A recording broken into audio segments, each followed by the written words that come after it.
Hello' everyone, আজি মই তোমালোকৰ সৈতে আলোচনা কৰিবলৈ ওলাইছোঁ ক্লনিং ফেক্টৰৰ বিষয়ে। আগৰ যিটো ক্লাছ আছিলে সেই ক্লাছত আমি আলোচনা কৰিছিলোঁ ফেক্টৰৰ ওপৰত। তাৰপিছত আলোচনা কৰিছিলোঁ tools of recombinant DNA technology. Tools of recombinant টেকন'লজিৰ মেইন টুলছসমূহ কি আছিলে? এনজাইমছ আছিলে, পলিমাৰেজ এনজাইমছ আছিলে, লাইগেজেছ আছিলে, ফেক্টৰছ এণ্ড দি হোষ্ট অৰ্গেনিজমছ। এইখিনি আছিলে main tools of recombinant DNA technology. গতিকে আমি এইকেইটাৰ ভিতৰত আমি ৰেষ্ট্ৰিকশ্যন এনজাইমটো আমি আগৰ যিটো ক্লাছ আছিলে তাত আমি আলোচনা কৰিছোঁ, ডিছকাশ্যন কৰিছোঁ। তোমালোকে নিশ্চয় বুজি পাইছিলা। যদি কিবা ডাউট আছিলে সুধিব পাৰা আজিও। গতিকে নেক্সট আজি আমি আলোচনা কৰিম ক্লনিং ফেক্টৰৰ ওপৰত। ক্লনিং ফেক্টৰৰ ওপৰত আজি আমি আলোচনা কৰিবলৈ ওলাইছোঁ। গতিকে এতিয়া আমি আহোঁ ক্লনিং ফেক্টৰৰ ওপৰত। ইয়াত মই ডেফিনেশ্যনটো দি দিছোঁ। ফেক্টৰ আৰু ক্লনিং ফেক্টৰ একেই হয়। ইয়াতে ক্লনিং শব্দটো আগত দিয়া আছে, যিটো আমি ক্লনিং কৰিবৰ কাৰণে আমি ফেক্টৰ ইউজ কৰোঁ, সেইটো হ'ব ক্লনিং ফেক্টৰ। ডেফিনেশ্যনটো তোমালোকে চোৱা। The vectors are DNA molecules that can carry a foreign DNA segments that replicate inside the host cell. ফেক্টৰবিলাক হ'ল তোমাৰ DNA মলিকুল। ই কি কৰিব পাৰে? ফৰেইন DNA, বাহিৰা DNA এটা দেহত নাথাকা, আমি য'ত দিম DNAটো ইণ্ট্ৰডিউচ কৰিম, সেই অৰ্গেনিজিমৰ দেহত নথকা এটা বাহিৰা DNA কোনে কঢ়িয়াই আনিব পাৰে? এটা ফেক্টৰে কঢ়িয়াই আনিব পাৰে আৰু সেই হোষ্ট চেলটোৰ ভিতৰত য'ত আমি সেই ফৰেইন DNAটো, বাহিৰা DNAটো যিটো জীৱৰ দেহত আমি সোমোৱাই দিম, সেই জীৱটোৰ দেহত কি কৰিব পাৰে? ৰেপ্লিকেট কৰিব পাৰে, বা ডেট মিনছ তাৰ নিচিনা এটা একজেক্ট কপি এটা বনাব পাৰে, DNA এটা বনাব পাৰে। সেইটোৱে হৈছে ক্লনিং ফেক্টৰছ, হয়নে নহয়? কি বুজি পালা যে ক্লনিং ফেক্টৰে কি কৰিব পাৰে? এটা বাহিৰা DNA এটা হোষ্ট চেললৈকে ট্ৰান্সফাৰ কৰিব পাৰে আৰু তাৰ ভিতৰত কি কৰিব পাৰে? তেনেকুৱা ধৰণৰ এটা DNA ৰেপ্লিকেট কৰিব পাৰে বা বনাই তুলিব পাৰে। সেইটোৱে হৈছে ক্লনিং ফেক্টৰছ। ইয়াৰ যিটো এক্সাম্পল মই আগৰ সেই ফেক্টৰৰ এক্সাম্পল আৰু ক্লনিং ফেক্টৰৰ এক্সাম্পল ছেমেই হয়। গতিকে কি হ'ব ইয়াতে? প্লাজমিডছ, বেক্টেৰিয়াফাছ এক্সেট্ৰা। আশা কৰোঁ তোমালোকে ক্লনিং ফেক্টৰ মানে কি, তোমালোকৰ যিটো কনচেপ্ট, সেই কনচেপ্টটো তোমালোকৰ ক্লিয়াৰ হৈছে। যদিহে কিবা ডাউট আছে তোমালোকে সুধিব পাৰা। নেক্সট আমি আহোঁ the features of cloning vectors. Cloning ফেক্টৰৰনো কেনেকুৱা ধৰণৰ ফিচাৰ্ছ আছে তাৰ বিষয়ে আমি আলোচনা কৰোঁ আহা।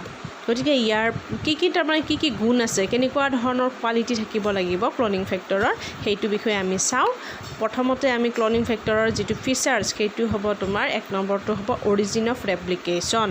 অৰিজিন অফ ৰেপ্লিকেশ্যন শব্দটোৰ পৰা আমি কথাখিনি আমি বুজিব পাৰিছোঁ, ধৰিব পাৰিছোঁ। আলোচনা কৰিলে আৰু ভালদৰে আমি ধৰিব পাৰিম।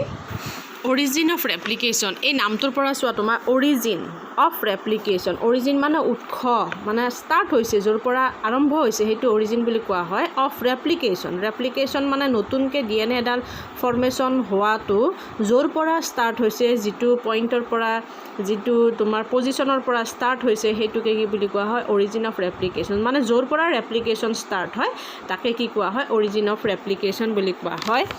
ইয়াতে দিছোঁ মই লিখি পেলাই, this is a sequence from where replication starts and any piece of DNA when linked to this sequence can be made to replicate within the host cell. মানে কি হয়? য'ৰ পৰা যিটো ছিকুৱেঞ্চৰ পৰা DNA ৰেপ্লিকেশ্যনটো ষ্টাৰ্ট হৈছে সেইটোকে কি বুলি কোৱা হৈছে? তোমাৰ অৰিজিন অফ ৰেপ্লিকেশ্যন বুলি কোৱা হৈছে। নেক্সট আমি আহোঁ ছিলেক্টেবল মাৰ্কাৰৰ ফালে। ছিলেক্টেবল মাৰ্কাৰৰ কথা মই ইয়াত লিখি দিছোঁ। Selectable markers help in identifying the transformants from non transformants. ইয়াতে ছিলেক্টেবল মাৰ্কাৰৰ মেইন কামটো কি হয়? যেতিয়া কোনো এটা তোমাৰ হোষ্টৰ দেহত আমি কি কৰোঁ? এটা ফৰেইন DNA আমি ইণ্ট্ৰডিউচ কৰোঁ। যেতিয়া ইণ্ট্ৰডিউচ কৰোঁ তাৰপিছত সেই DNAটোৰ লগত তোমাৰ বেলেগ এটা অৰিজিনেল DNA এটাৰ লগত তোমাৰ কি থাকে? এটা ফৰেইন DNA, এটা ফেক্টৰৰ লগত এটা ফৰেইন DNA থাকে। তাৰপিছত গৈ পেলাই তোমাৰ কি হয়? এটা হোষ্ট চেলত গৈ পেলাই সেই ফৰেইন DNAটো ট্ৰান্সফাৰ হয়।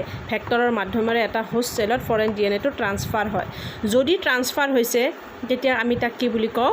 ট্ৰান্সফৰ্মেণ্টছ। আৰু যদি ট্ৰান্সফাৰ হোৱা নাই সেইটোক আমি নন ট্ৰান্সফৰ্মেণ্টছ বুলি কওঁ। মানে হোষ্ট চেলটো ট্ৰান্সফৰ্ম হৈছে, তাৰমানে তাত এটা বাহিৰা DNA প্ৰৱেশ কৰিছে, আৰু যদি বাহিৰা DNAটো প্ৰৱেশ কৰা নাই আমি তাক নন ট্ৰান্সফৰ্মেণ্টছ বুলি কওঁ।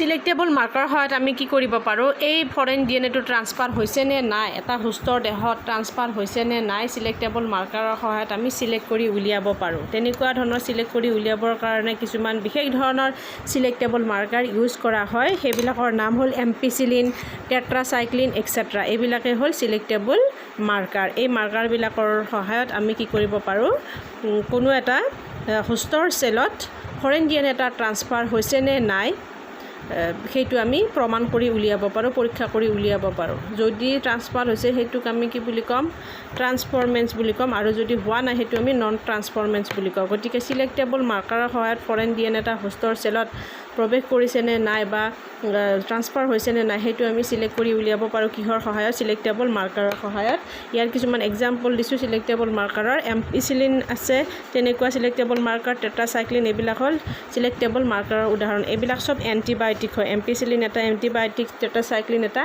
এণ্টিবায়'টিক হয় আৰু এই এণ্টিবায়'টিকবিলাকৰ সহায়ত আমি ট্ৰান্সফৰমেন্স আৰু নন ট্ৰান্সফৰমেন্স আমি কি কৰিব পাৰোঁ সিলেক্ট কৰিব পাৰোঁ ডেট মিনছ ফৰেন ডিএনএ এটা কোনো এটা জীৱৰ সুস্থৰ দেহত ট্ৰান্সফাৰ হৈছে নে নাই সেইটো আমি পৰীক্ষা কৰি উলিয়াব পাৰোঁ বা ৰিচাৰ্চ কৰি উলিয়াব পাৰোঁ নেক্সট আমি আহোঁ ক্লনিং সাইটৰ বিষয়ে আলোচনা কৰোঁ ক্লনিং সাইটটো কি হয় ক্লনিং সাইট এটা লোকেশ্যন হয় এটা ক্লনিং ফেক্টৰ মানেতো তোমালোকে গমে পালা এটা ডিএনএ হয় এটা ডিএনএ হয় যিটো ডিএনএ কি কৰিব পাৰে এটা ফৰেন ডিএনএ এটা বাহিৰা ডিএনএ কঢ়িয়াই নিব পাৰে এটা সুস্থৰ দেহলৈ হোষ্ট মানেতো গমে পাইছা তোমালোকে গতিকে কি হয় ক্লনিং সাইট মানে হয় এই location on a cloning factor এটা ক্লনিং ফেক্টৰ এটা লোকেশ্যন এটা স্থান এটা পজিশ্যন য'ত কি কৰা হয় ডিএনএ কেন বি ইনচাৰ্টেড এটা ডিএনএ কি কৰিব পাৰি ইনচাৰ্ট কৰিব পাৰি বা জইন কৰিব পাৰি সেইটোৱে হ'ল তোমাৰ ক্লনিং সাইট বুজি তোমালোকে পাইছা নিশ্চয়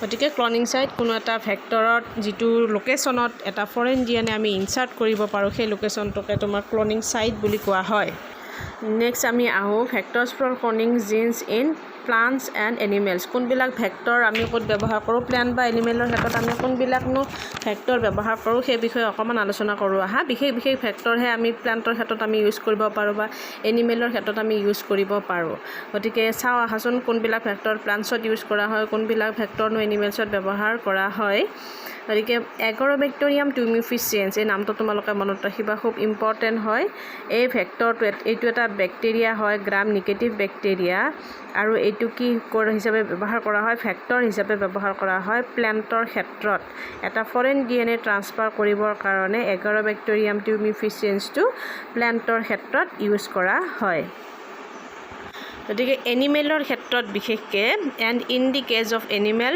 ৰিট্ৰ'ভাইৰাছেছ are use to deliver desirable genes into animal cells বিশেষকৈ ৰিট্ৰ'ভাইৰাছবিলাক কি কৰা হয় ডিজায়াৰেবল জিনছ তুমি যিটো জিন ট্ৰান্সফাৰ কৰিবৰ কাৰণে ইচ্ছা কৰিছা সেই জিনটো ট্ৰান্সফাৰ কৰিবলৈ বিশেষকৈ ৰিট্ৰ'ভাইৰাছবিলাক ব্যৱহাৰ কৰা হয় ক'ত ব্যৱহাৰ কৰা হয় এনিমেলৰ ক্ষেত্ৰত এনিমেলৰ চেলৰ ক্ষেত্ৰত ফৰেন ডিএনএ ট্ৰান্সফাৰ কৰিবৰ কাৰণে ব্যৱহাৰ কৰা হয় গতিকে ছাত্ৰ ছাত্ৰীসকল তোমালোকে আজি মই যিখিনি বুজালোঁ বুজি পাইছা যদি কিবা ডাউট আছে তোমালোকে মোক কমেণ্ট যোগে নিশ্চয় জনাবা বুলি আশা ৰাখিলোঁ থেংক ইউ